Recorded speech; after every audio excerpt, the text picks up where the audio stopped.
Another season of Coyote football is set to kick off, and that means it's time for Coyote Corner. How's everybody doing? I'm Jay Elson. Well, there's no question that the 2012 season was one of the more frustrating in USD history.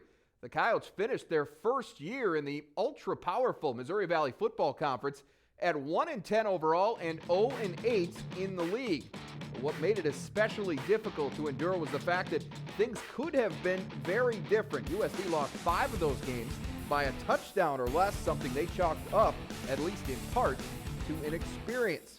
Now the Coyotes believe they've overcome those growing pains coming into the 2013 season, but they're going to have to prove it to the rest of the league. USD picked 10th in the Missouri Valley's preseason poll, and while that means very little in the grand scheme, USD has, at least internally, taken some exception to that distinction. I keep saying to our team, the great thing about last year is it was last year. So, everyone's 0-0 this year. And, we're going to take that preseason poll, and the only thing we can use it for is motivation. And, we're going to try to go in there and take everything we learned from our mistakes last year and those losses and use it to grow as a team this year. We have a chip, and I think every team that ever picked last has that chip because no one's going to give you the respect. No one looks at you as a threat, so that's the best opportunity you get because teams come in, oh, they're not a threat, whatever. You never know what can happen on any Saturday. We got to work way harder than anybody else, and I feel like we've been doing that. And, we haven't really done anything to deserve to be any higher, so I think being the underdogs helps a lot because everybody's got a chip on their shoulder ready to go. All right, and for more on that now and the rest of USD's preseason storylines, we bring in former Coyote defensive back and current Midco SN analyst Andre Fields. Andre is going to be joining us all season long once again here on Coyote Corner. And Andre, coaches and players will all tell you that those preseason polls, they don't mean anything, but clearly after what we just heard there, they're not completely ignored either. Oh, absolutely not. I mean, they go and take a look at those things as soon as they come out in early July. And if you're number one, you want to just make sure that you're doing everything to remain number one. You use that as a chip on your shoulder. If you're not number one, 2 through 10, then you're using that as motivation to prove that you're a better team than they picked you. You never had to deal with being picked last, so you don't necessarily have personal experience in that regard, but you're a competitor. These guys are competitors, so bottom line is, at this point, it's a pride thing for them, isn't it? Oh, absolutely. It's definitely a pride thing to know that you didn't play as bad as your record, but that was your record. And so the only thing you can do right now is use that as added fuel to your fire to go out this season and prove that you are not the worst team in this conference. And so close, and you just kind of hit on it there. But, I mean, the difference between 1-10 and 5-6 was very,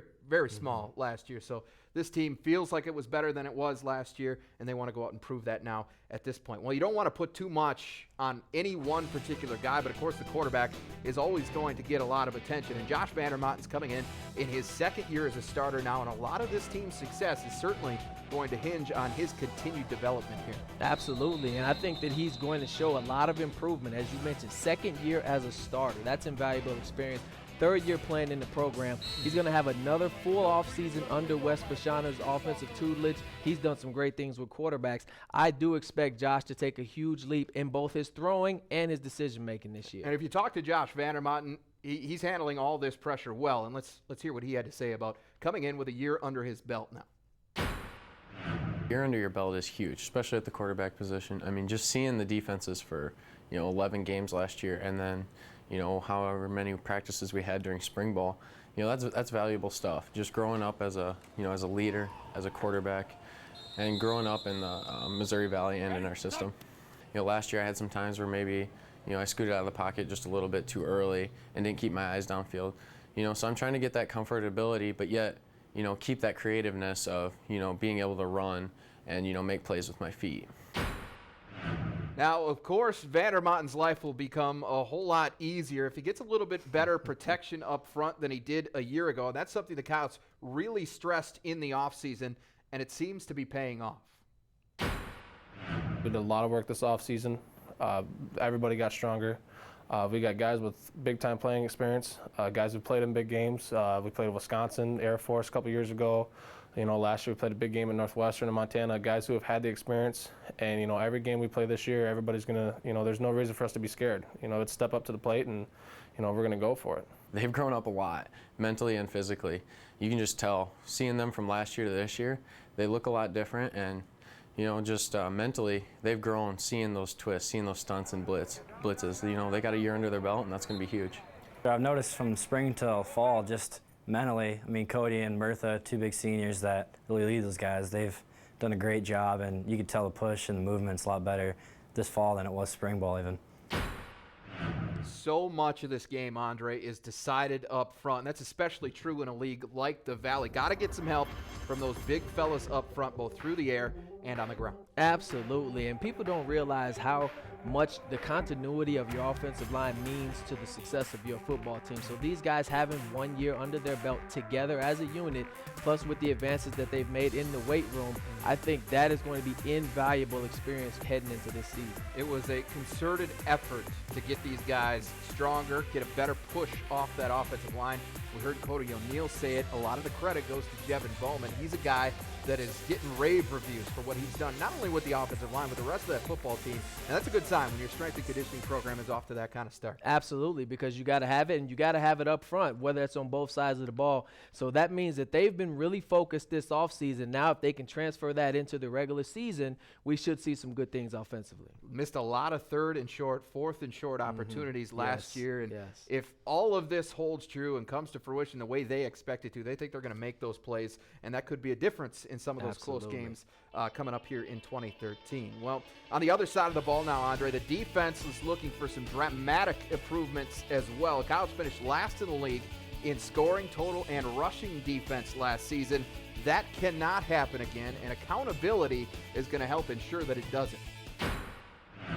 Yeah, we're keying a lot on discipline and accountability. We had even last year we had opportunities to get off the field on third down, third and short.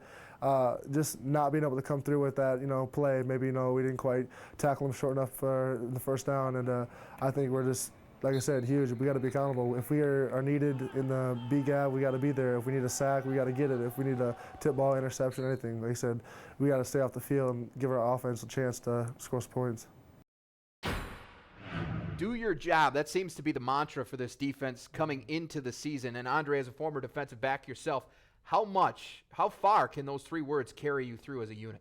They can carry you as far as you can go. I mean, that is the bottom line, is to do your job. Because as soon as you're not doing your job, then somebody else is, then it's exposed. You're exposed. You're leaving an open gap or open hole. You're missing receivers running down the field. And that's what we saw a lot last year. If you're going to double team the best player, Tyler Starr, that means other guys are going to be in one-on-one situations. Do your job. Win that one-on-one battle, you'll win that play. Does not mean be over-aggressive, though, because that can hurt you as well. You just stick to your alley, stick to your man, and that's all you're talking about, right? Absolutely, because that's the problem, is that when you have a tough season or you're having a tough game, you want to make something happen. And too many times guys will try to do too much, and that leaves mistakes to happen. So you don't want to. You have to figure out how to be a professional about it. And by that, I mean you have to just do your job. Just know if I do what I'm supposed to do, everything else will take its place. If everyone's accountable, good things happen. And that is where your senior leaders like Tyler Starr, Devin Taverna, guys like that, that's where they come in. Well, finally, the biggest change, Andre, might be on special teams. Cole Zwiefelhofer and Kevin Robb, they're both gone, and the Coyotes will try to replace them with one guy. Miles Bergner out of Longmont, Colorado, was a U.S. Army All-American last season. Bergner connected on 28 of 37 field goals in his high school career, which included a career long of 55 yards. He recorded 158 touchbacks on 199 kickoffs. That's impressive. And he also averaged 43.5 yards per punt. But bottom line, he's a true freshman. That's an awful lot of pressure. Absolutely. And the fact that he was a U.S. Army All-American means we're going to expect him to not miss any kick. Okay, but that's not realistic. He's going to miss some. And he has to have those coaches, those players, those guys around him to keep him level-headed and say, hey, we know you're good. We want you to do your best. But, hey, when bad things happen, don't worry about it. You are still a freshman, and we can't expect you to be perfect. The kicking game is so mental, so it's just a matter of mental makeup for him. Miles Bergner, just one name and number Coyote fans are going to want to be familiar with this season. We'll take a look at some of the others when we come back. Welcome back. While the USD football program took its lumps last season, the Coyotes did gain some valuable experience on both sides of the football, and that should serve them well here in 2013.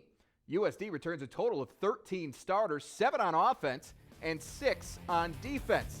Let's take a look at some of the key returners. Starting on the offensive side, quarterback Josh Vandermont accounted for nearly 2,100 yards and 13 touchdowns. As a sophomore, his top target this season will be Terrence Terry. The junior was the team's second leading receiver last season with 53 catches for 560 yards and 3 touchdowns. And Cody O'Neal leads an offensive line that boasts much more experience than it did a year ago. O'Neal is making the move to center after playing most of last season at guard. On the defensive side, preseason All-American Tyler Starr highlights what should be a pretty exciting group at linebacker. Starr comes into the year with 18 career sacks and 9 forced fumbles. Sophomore Kean Loggy will complement Starr on the outside. Loggy looking to follow up on an impressive true freshman season. And the secondary will be anchored by a pair of playmaking senior safeties. Aaron Swift has 33 career starts to his credit, while Devin Taverna hauled in a team-high 3 interceptions last season. There will also be a host of newcomers looking to make a name for themselves this season, and here's a few that you can expect to see a lot of. We start in the backfield with a couple of hard-nosed redshirt freshman running backs. Last year's Offensive Scout Player of the Year, Trevor Bama, and Jordan Roberts combined for over 5,500 yards and 70 touchdowns during their senior years of high school, and have each drawn rave reviews from the Coyotes coaching staff. They'll share the bulk of the carries this fall. Defensively, USD looking for big things from junior college transfer Austin Johnson, who's slated to start at middle linebacker. Johnson recorded 97 tackles, 13.5 for loss, along with 6.5 sacks at El Camino College in California in 2012.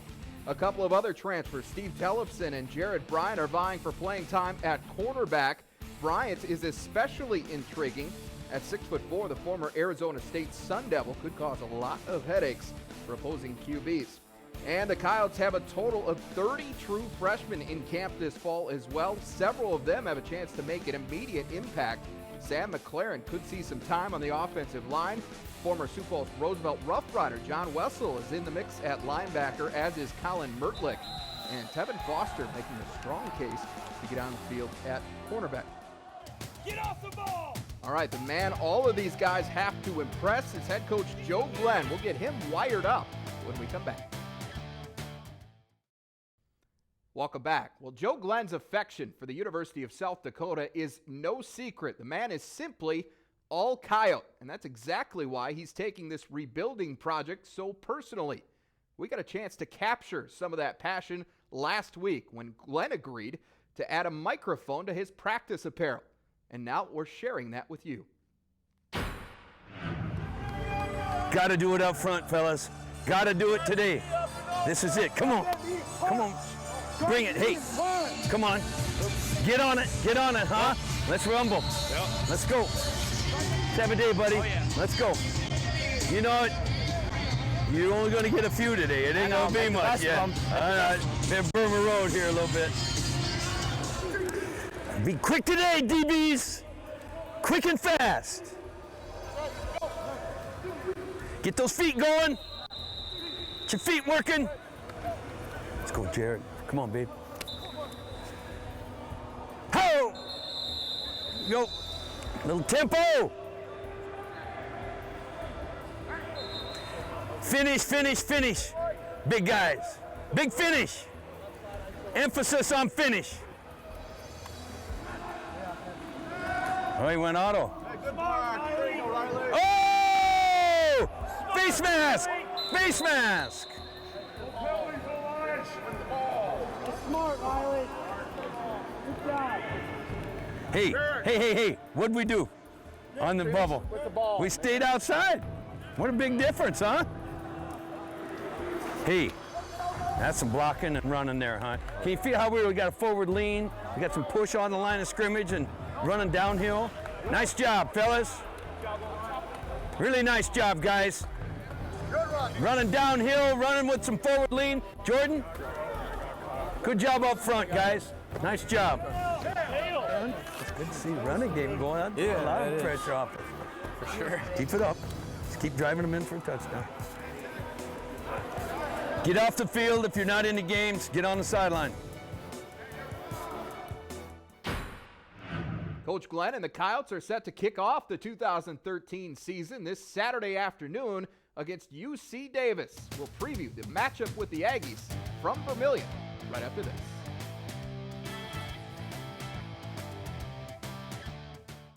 And welcome back to Coyote Corner. Jay Elson joined now by head coach of the University of South Dakota Coyotes, Joe Glenn, entering your second year now, Joe. And obviously last year came with a lot of bumps in the road, but you guys have had a full offseason. These are your guys now. You've got your first full recruiting class that you helped bring in. Just talk about the differences from year one to year two at this point. Well, I think we're a lot more familiar with the staff, with who we are and what we expect.